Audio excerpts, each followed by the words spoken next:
prosecutors who will be joining the House prosecutors. Let me begin with these lawyers will be coming from the big and prominent law firms, namely the Pekka Bar, Kapunan, and Saligal law firm, no? There is bring it on. Media, kami sa prosecution, and civil society. Thank you, Pare. Thank you po.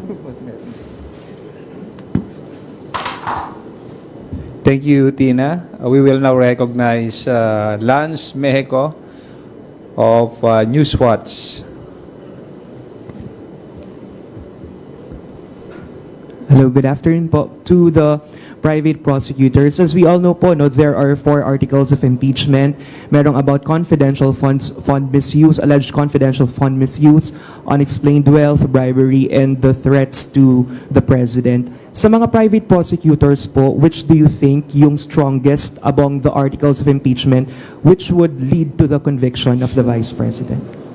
I think I've been asked that question ilang beses na, at saka yung sagot is diretso. Yung pinakamalakas, tsaka yung pinakamalubha na kasalanan ng Vice President, yun yung pagtatangka sa buhay ng ating Pangulo, sa kanyang kabiyak, yung First Lady, tsaka yung former Speaker of the House. Hindi po normal sa isang civilized na bansa gaya ng Pilipinas na yung isang vice presidente i-anunsyo sa publiko that she already contracted an assassin to kill no less than the president, the first lady, and the former speaker of the House.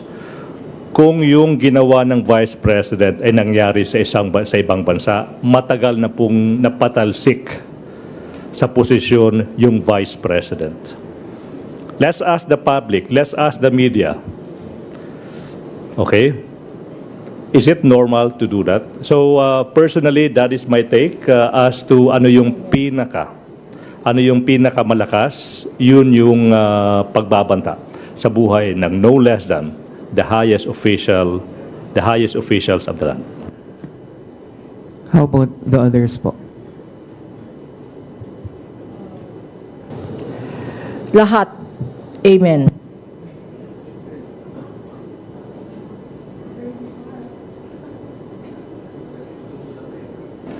That question actually goes to the merit of the case, but there's a presumption of regularity. So I think all articles have potentials, no, based on our review for conviction. Thank you, Lance. Eden Santos from Net25 is now recognized.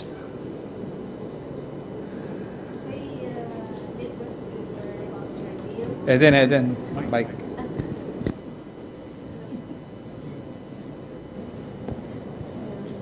Hello po. Yan. Kung ano po ang reaksyon no, do sa possibility na baka si Senator Escudero ang talagang mag-preside po ng impeachment trial, yan ay isa sa pinag-uusapan po sa Gatchalian Block.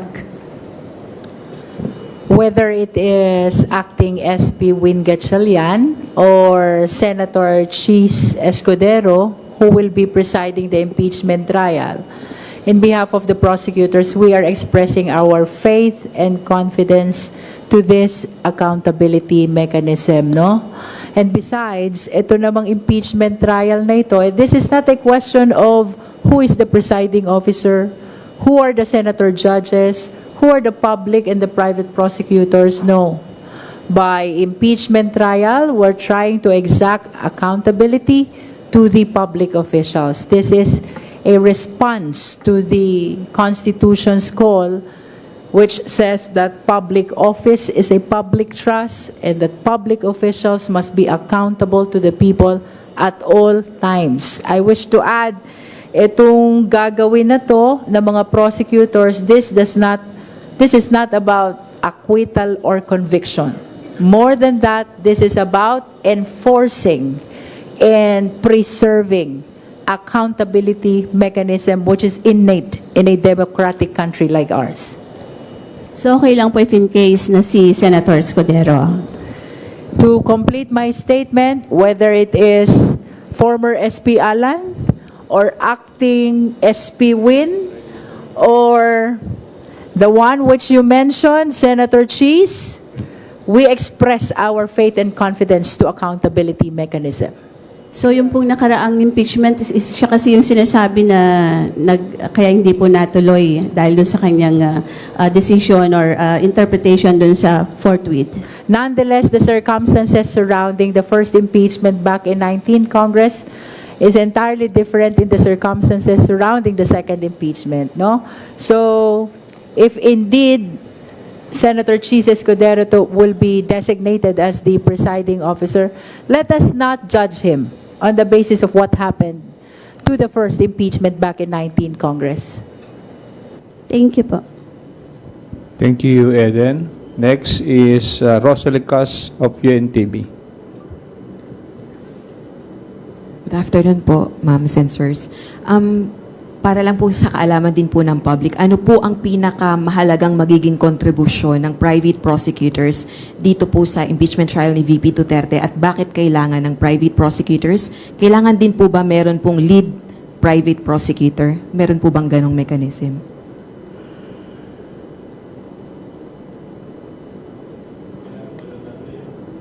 Let me answer. As we said, today there are 3 law firms here. My law firm, Kapunan and Castillo, Saligal and Pecabar, and there will be many other law firms and lawyers joining. We are a supportive role. We are here, kagaya ng mga kaso kung sa korte, we are here under the control and supervision of the public prosecutors. So, ang role po namin ay assist. Ang role po namin ay to give recent jurisprudence because we are all practicing lawyers, recent jurisprudence on what is material, the rules on evidence, the rules of court, updating the public prosecutors on recent jurisprudence in the Supreme Court. So, lahat po kami ay lead dito. Lead private prosecutors po kaming lahat. In the sense that we will all be leading ourselves into supporting whatever the public prosecutors need, or whatever we feel is useful and necessary for a full, fair, and strong presentation of evidence. So, sa sagot niyo po, supporting cast lang po kami. Wala po kaming billing issue dito. Sino ang bida dito? Ang bida po dito ay ang taong bayan. Supporting cast lang po ang private prosecutors. Of course, ang public prosecutors, yun po ang kami wala kaming talent fee So, support lang kami. But it is the public prosecutors really that will be leading this. And that's all I can say. So, Sabi niyo nga po, supporting characters. Pero, are you eyeing to cross-examine the Vice President? if that is the role that the public prosecutors will assign to us, yes. But I think the public prosecutors are, in our view, all competent to cross-examine the Vice President if and when she appears. That is the big question mark.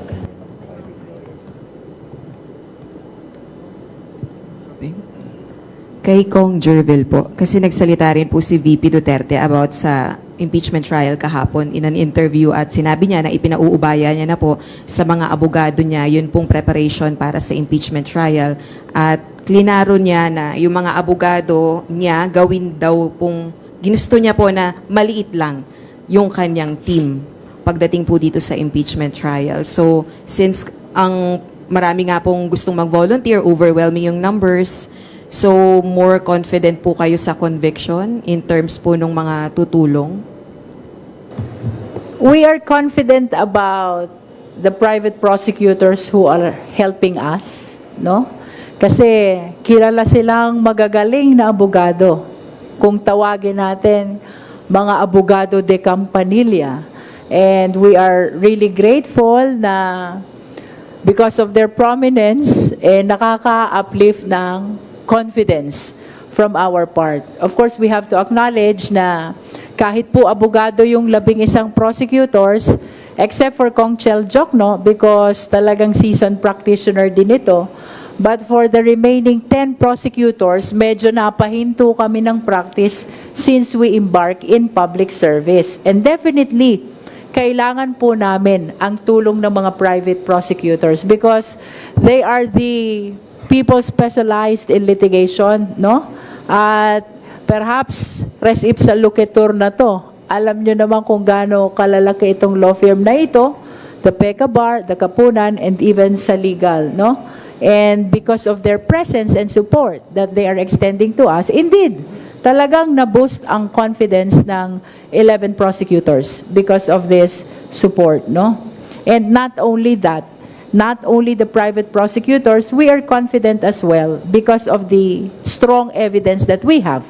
But to your question, kung confident ako to secure conviction, it is premature to comment to that. We have not seen, as a matter of fact, the evidence of the Vice President.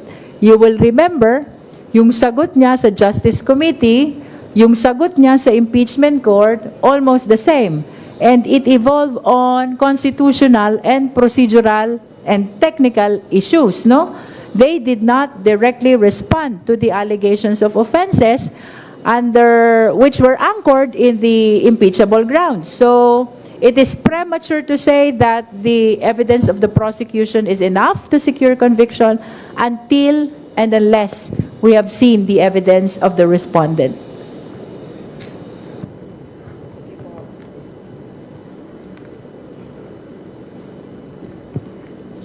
Thank you, Rose.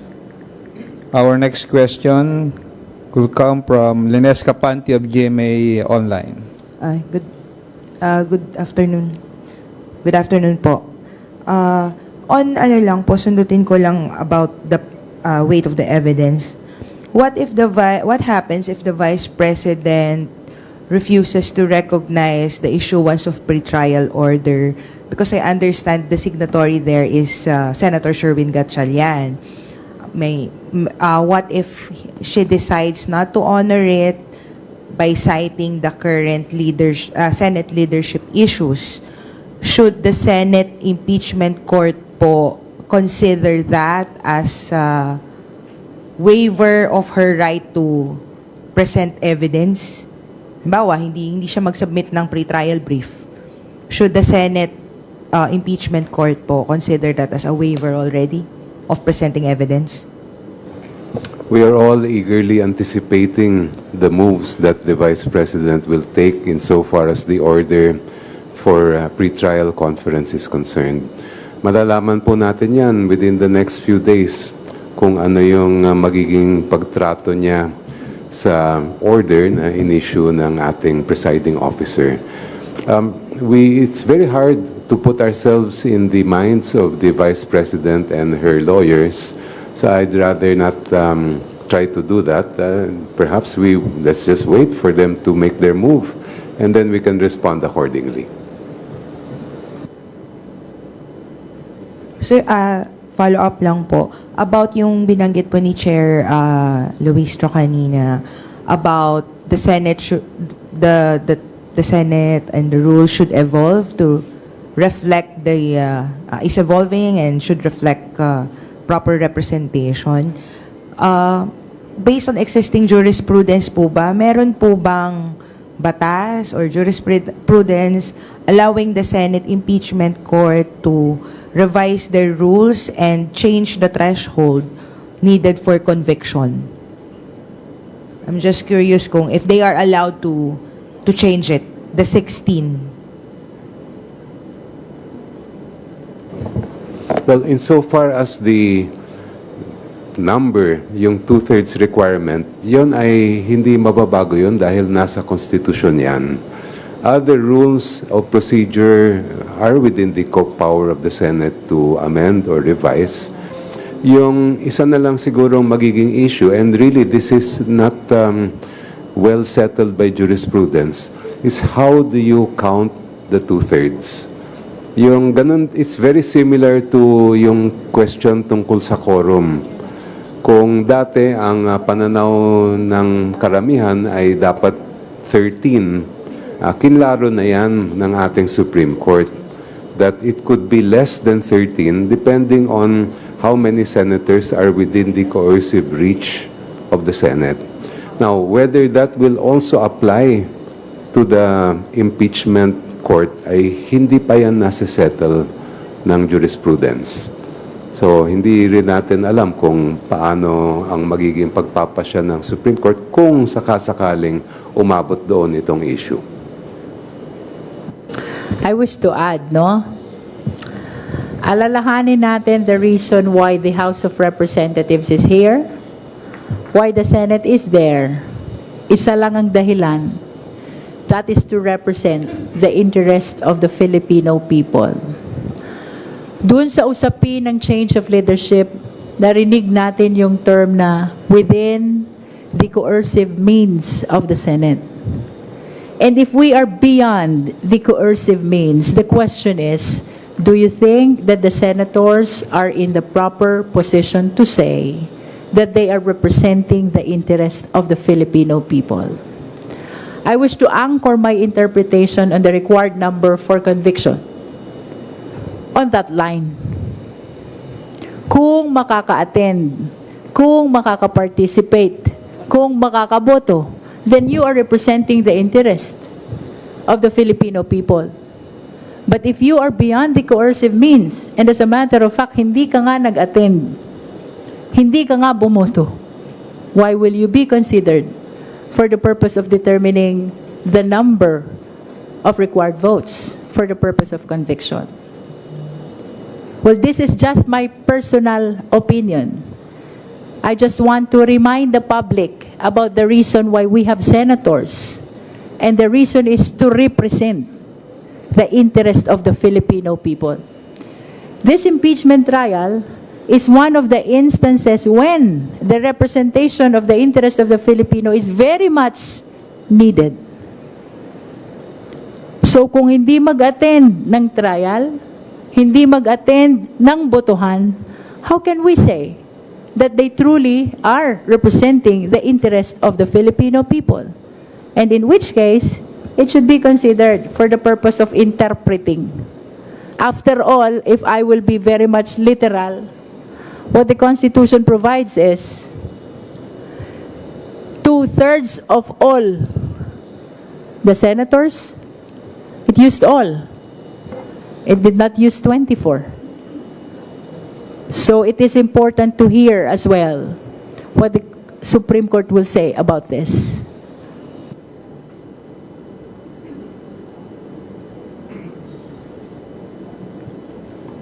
Thank you po. Thank you po. That's all on my part. Thank you, Linesca. Let us hear from Gab Lalu of Philippine Daily Inquirer. Gab? Hello po. 2 questions po. First, natanong ko na rin po to kay Chair Luistro kahapon. Do you agree dun sa sinasabi ni Congressman Zia Adjong, yung spokesperson po ng prosecution team, na mukhang wala pong ebidensya si VP Sara, wala siyang depensang na-mount kasi yung strategy niya is towards dismissal? Siguro po sa private prosecutors po natin. I think yung tinong mo is evident sa sagot ng Vice President mismo. Kasi napakakapal ng sagot, pero ang nagpakapal nun ay annexes. Ano yung annexes? Annexes na hindi bago, annexes ng final niya sa Supreme Court, annex na final niya sa House Committee on Justice, puro annexes. Pag tinignan natin yung kanyang answer, wala namang allegation, wala namang statement kung ano yung ipipresenta nila.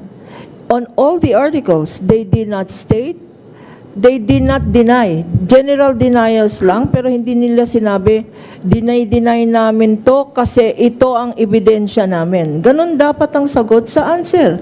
All 4 articles of impeachment, wala pong sinabi kung bakit dinideny niya ang culpable violation of the Constitution, ang grave threats, ang bribery, an unexplained wealth, ang betrayal of public trust.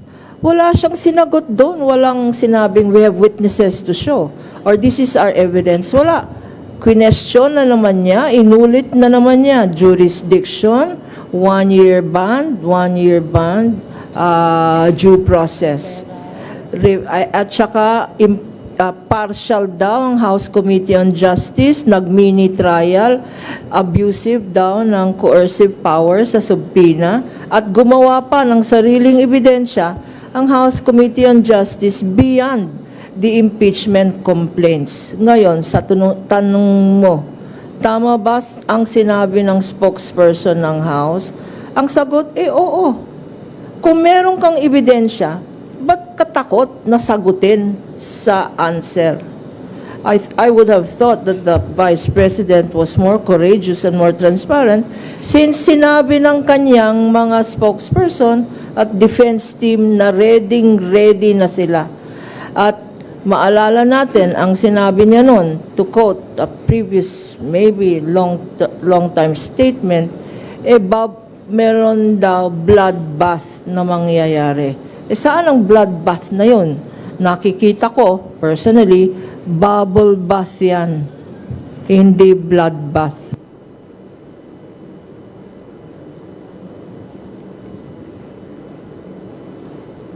Sige po, sir. Sige po. Yeah. Well, it's hard to second guess the defense of. It's hard to second guess the intention of the defense, no. But that is their position. So for us, no, we will just because the burden of evidence right now is with the prosecution. So we just have to establish our case, regardless of their defense, whether it's pure denial or legal, whatever it is. So we just concentrate on how to establish our cause of action as indicated in the articles of impeachment. Regarding my second question po, kanina po kasi nabanggit yung possible, na ngayon na na-publicize na kung sino yung mga private prosecutor, possible yung mga personal attacks. I'm just anticipating, hindi po kaya magagamit yung background ng iba po sa inyo against yung processes o yung pag-participate nyo sa impeachment, sa prosecution team? Kasi if I'm not mistaken po, parang dalawa po sa mga private prosecutors na nandito ay may background as assistant presidential legal counsel ni President Marcos. Baka po kasi sabihin na naman may politikang involved or baka gusto niyo pong i-clarify yung position niyo dun. Well, we cannot really hide our identity because PECABAR really, since the time of President Marcos Sr., is closely associated really with the Marcoses. But it is the House who enlisted our support, not the President, no? Or not anyone of the first family. So, I mean, we cannot hide our identity, unfortunately. But as you can see, me and Dean Jokno we are adversaries in court, no? So, but now, we are here together with a common cause. So, as I've said, this is just any other regular case handled by the firm. It's nothing special. So, it is just a purely professional engagement. May I also correct, no? Siguro nakita nyo, naka-flash sa screen that I was like PECABAR, no? I was assistant to the President, no? Mali po yun. I never worked with Malacanang, never had the opportunity. So, typo error lang po. Ang assistant po ang PECABAR. But I echo, no? PECABAR here, I've worked closely with PECABAR kasi ayaw natin sabihin, sinasabi ng part of the disinformation is that this is a Malacanang Senate. baka sabihin rin nila is this is a Malacanang prosecutors, public and private, kasi nakalagay dyan sa biodata ng PECABAR. I have worked with PECABAR, and I can speak for the private prosecutors and for my lawyers. We do not receive instructions from anyone, whether from the House, whether from the Senate, whether from Malacanang. We do not receive instructions. We are here. We give our professional help. We do our own personal judgments as to political issues and our own separate political beliefs. Iba po yun. Yung mga background po namin, iba rin po yun. So, sasabihin nila na Malacanang ang private prosecutors, ay mag-isip-isip sila. Magaling rin kami mag-file ng cyber libel complaint, kagaya ng public prosecutors. So on the part of our firm, we are vouching on the credibility, the professionalism, and most importantly, yung independence ng ating mga kasamahan from PECABAR. Whatever their past political affiliation, they have nothing to do on the task at hand. Napaka-independent, napaka-credible, napaka-professional, and more than anything, napaka-competent po ng ating mga abogado from PECABAR. Again, it is an honor to stand beside them in this legal battle. We've heard already the statement of our private prosecutors. As a matter of fact, they are detaching themselves from anyone, no? This is their independent decision to help the public prosecutors. At gusto ko ring ipaunawa sa inyo, by becoming a prosecutor, we are maintaining a stand. And that is to prosecute the Vice President, which will lead, in the absence of their evidence, to a possible conviction. But this position does not necessarily mean that we are associated with any group, most especially Malacanang. We want to make it clear, ang pagpili po ng private prosecutors is exclusive decision ng 11 House prosecutors. It is us who decide kung sino ang tutulong sa amin na private prosecutors. And as they have said, we are not receiving instruction from anyone. Thank you po. Thank you, Gab. Milky Rigonan from DCRH is next. Good afternoon. Sir, based doon sa first batch ng listahan na binanggit ni Chair Luistro, ang sabi niya nga, masasabi ito na mga dekampanilya. Pero based on the composition now in the Senate, papaano po ba ito, tingin ninyo as a private prosecutors? More on the evidence or more on sa kampihan, pro or anti the Vice President? The only way to answer that is, and the only correct way to answer is, it is always on the basis of evidence. Yung impeachment, correct, isa itong hybrid. Sabi nga, sui generis is political, legal process. Pero as an impeachment court and as lawyers here, alam namin, isang bagay lang yung dapat tingnan ng isang husgado, ng isang judge, ng isang senator judge, yun lang yung ebidensya.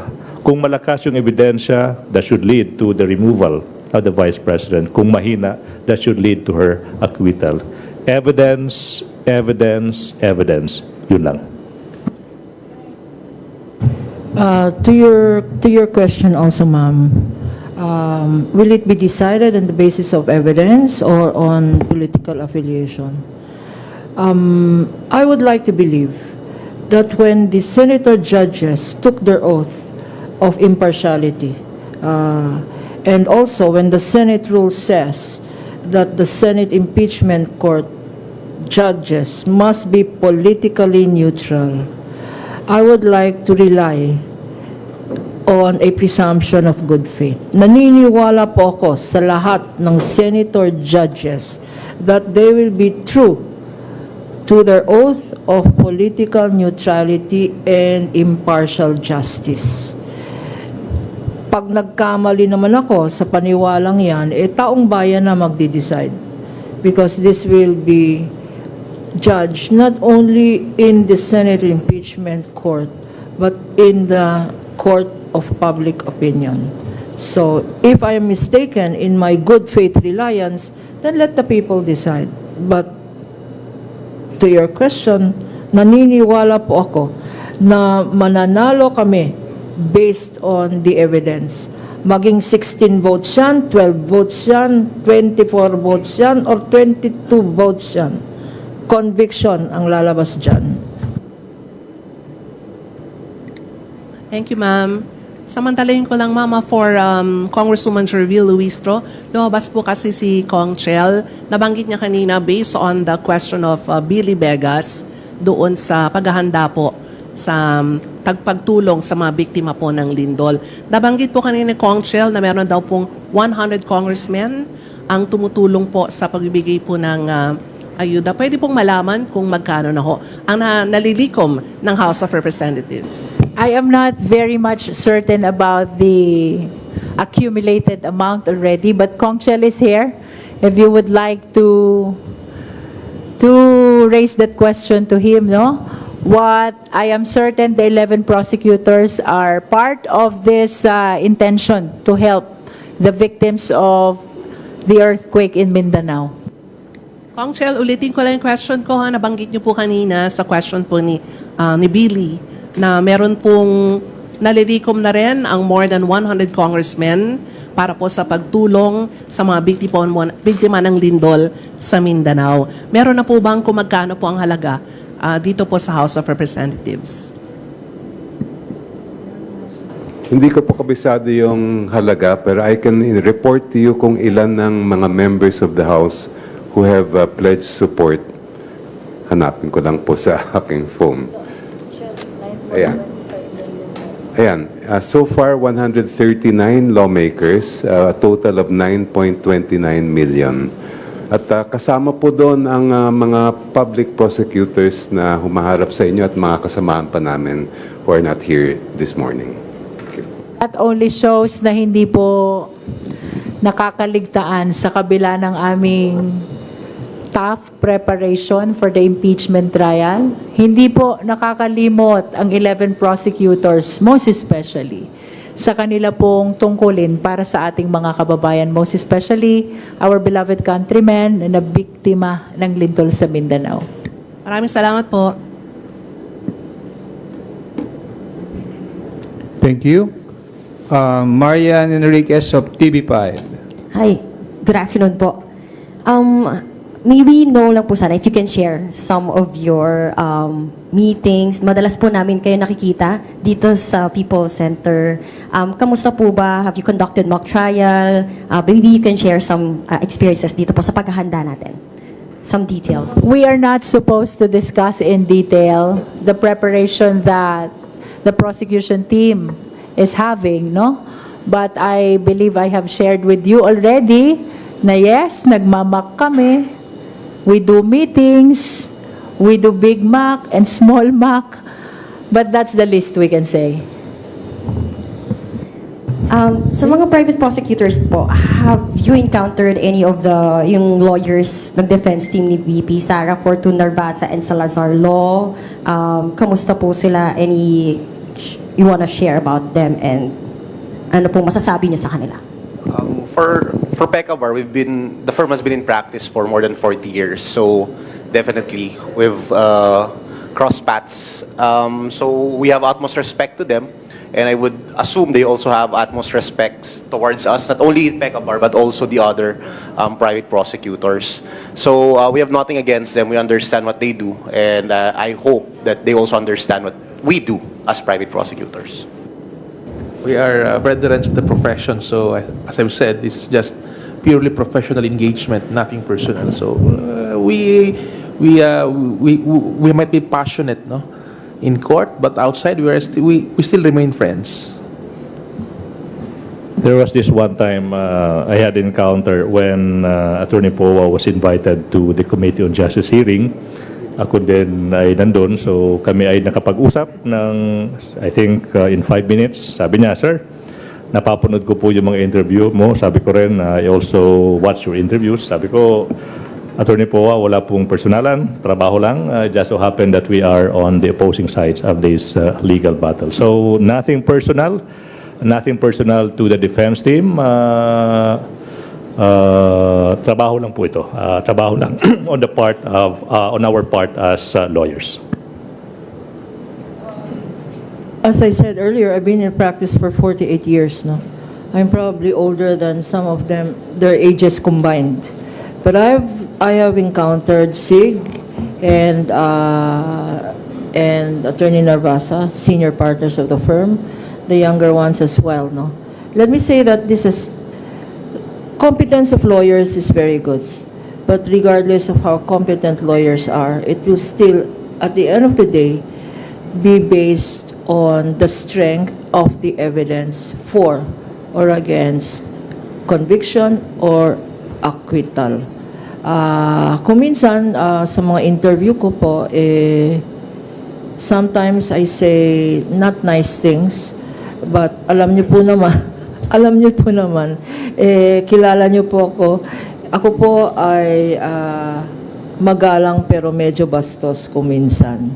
So kung may sinasabi po ako tungkol sa mga kalabang ko dito sa impeachment case, pagpasensyahan niyo na lang.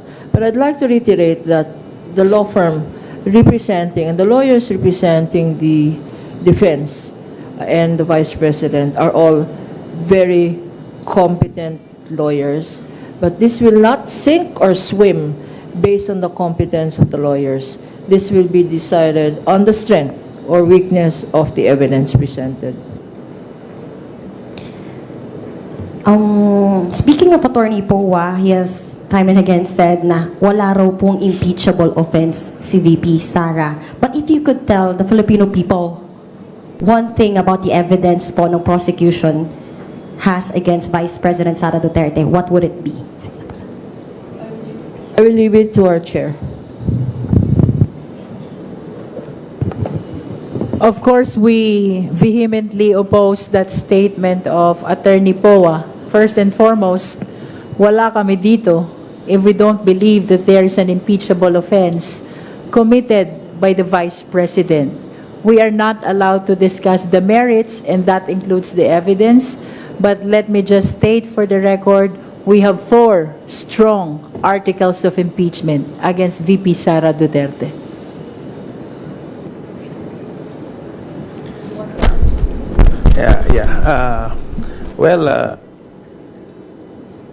I think everyone saw the video, so that speaks for itself.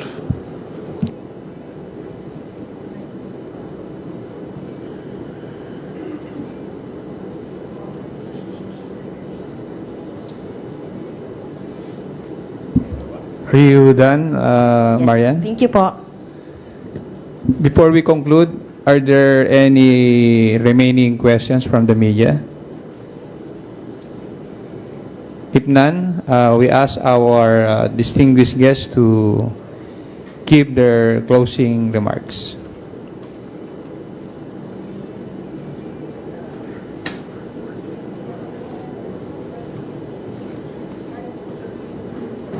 Magandang hapon po sa inyong lahat. Kagaya ng sinabi namin, kami po sa private prosecutors, and I'd like to speak for my law firm, Kapuna ng Casillo Law Offices. Handang-handa po kami maging assistance, maging assist at tumulong po sa public prosecutors under their control and supervision para po mapakita ang katunayan. So we are all seekers of the truth, and we are here to assist the public prosecutors in presenting that truth to the public. Thank you. On the part of our firm, sa legal law, we are a Cebu-based law firm. It entails sacrifice, time, and attention for us to join the prosecution team. Pero yung nasa isip ko, siguro 30 years from now or 50 years from now, siguro yung tanong, no, yung endeavor to unseat the Vice President or to hold her accountable, was it worth pursuing? isang bagay na ayaw kong pagsisihan sa darating na panahon. So yung firm, as a lawyer, we will devote 110% ng aming kakayahan na ma-prosecute successfully yung 4 articles of impeachment, not to unseat the Vice President, but more than that, to make sure na yung batas ay may paiiral natin ng patas, mayaman ka man, mahirap ka man. You may have the famous family name, but if you breach the Constitution, you should be held accountable for that. Yun lang. For PECABAR law, no, I just like to say this, no, because it's also part of history already. In 2011, the late JPE, our principal, no, led the impeachment trial as presiding officer of the late Chief Justice Corona. Now, 15 years later, PECABAR is again in the forefront of an impeachment trial, this time against the Vice President. No? So I think I can say to our principal that PECABAR is in good hands. Siguro sa akin, briefly lang, may nabanggit kanina na hindi ba kami natatakot. I'll be very honest, we're private individuals, we're not even media savvy. Definitely we're scared, we're worried about what will come after this. But I guess, given the seriousness of the job or the task ahead, nakakatakot pero hindi kami pwedeng maduwag. So itutuloy namin to.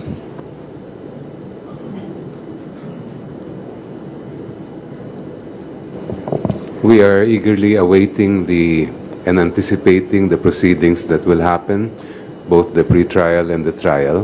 Pero hindi rin po namin kinakalimutan yung aming tungkulin bilang mambabatas at yung aming tungkulin bilang mamamayan na tulungan yung mga nabiktima ng lindol sa Mindanao.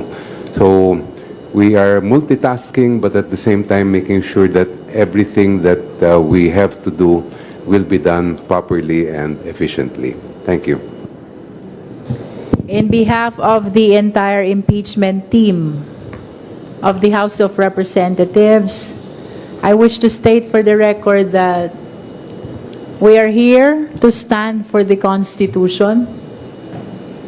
We are here to stand for accountability mechanism. We are here to stand for the interest of every Filipino across the world. Amid all the sacrifice, amid all the hard work, amid the bashing, there is and there will always be honor being at the forefront of these efforts to enforce and preserve the accountability mechanism. Ang pagtindig po naming lahat dito sa House of Representatives, ito po ay para sa bayan. Maraming salamat po. Once again, thank you, House Lead Prosecutor Jinky Beatrix Luistro, House Prosecutor Shel Jokno, and to our private prosecutors, Lorna Kapunan, Marport Pua, Amando Virgil Ligutan, and James Brian Ibrahim A. Ali.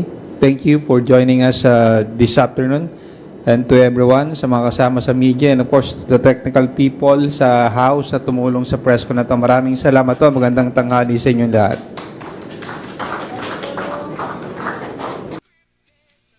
Segundo, may bagong kwento. Kami ang boses ng makabagong mundo. Millennial Online TV.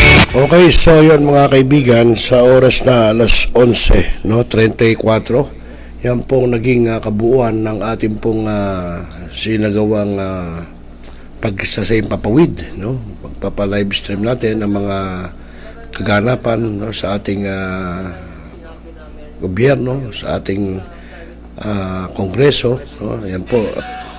At pinisinta yung mga panel of prosecutors para sa impeachment proceedings ni BP Sara Duterte.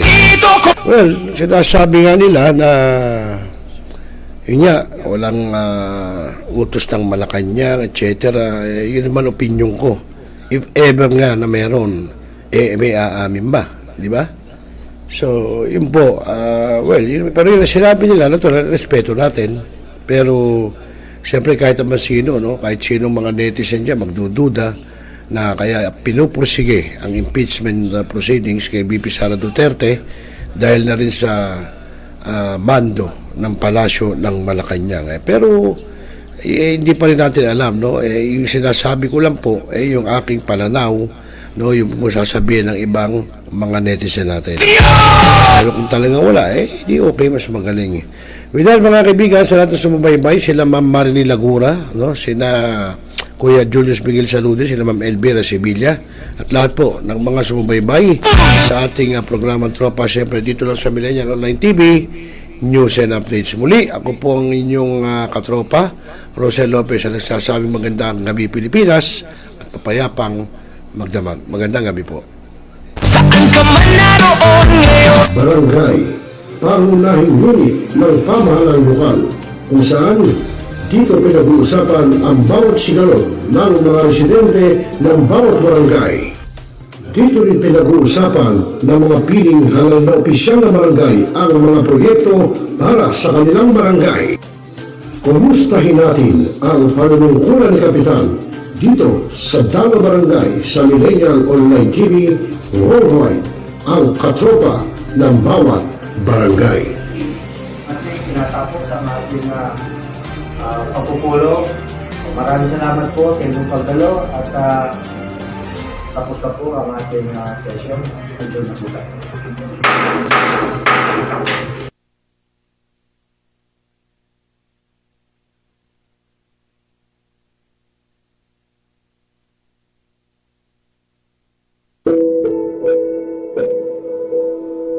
Ikaw ba'y nag-iisa? Nalulungkot? Dahil iniwan at ipinagpalit? Niloko? Naging minamahal? Kung ngayon, i-type sa inyong mga cellphone, Facebook o YouTube man ang Millennial Online TV. Dahil nasa Millennial Online TV na ang online realista ng bagong milenyo, si Randel Villanos. Sana'y di magmahil ng dati kung araw ng di pang bata sa piling ni nanay. Nais kong mauli. Now,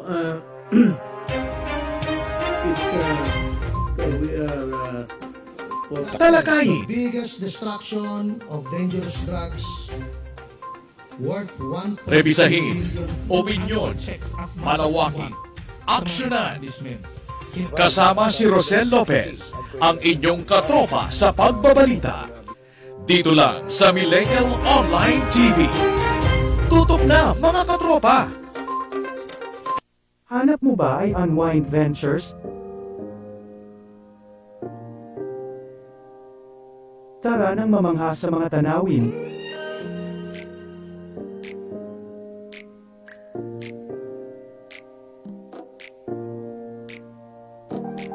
Ano man ang iyong travel goals?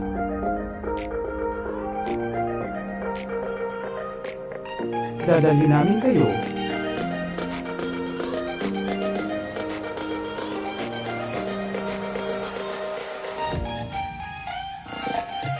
Sa Unwind Ventures at saya.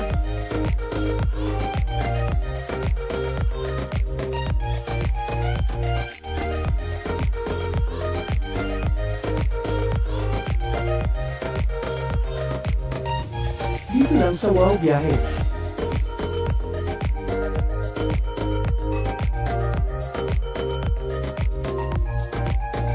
Kaya wow, di ba? Abangan dito lang sa Millennial Online TV. Ilaigting Pinalakas ang bagong news online TV ng bagong milenyo. Millennial Online TV, ang katropa mo sa pagbabalita.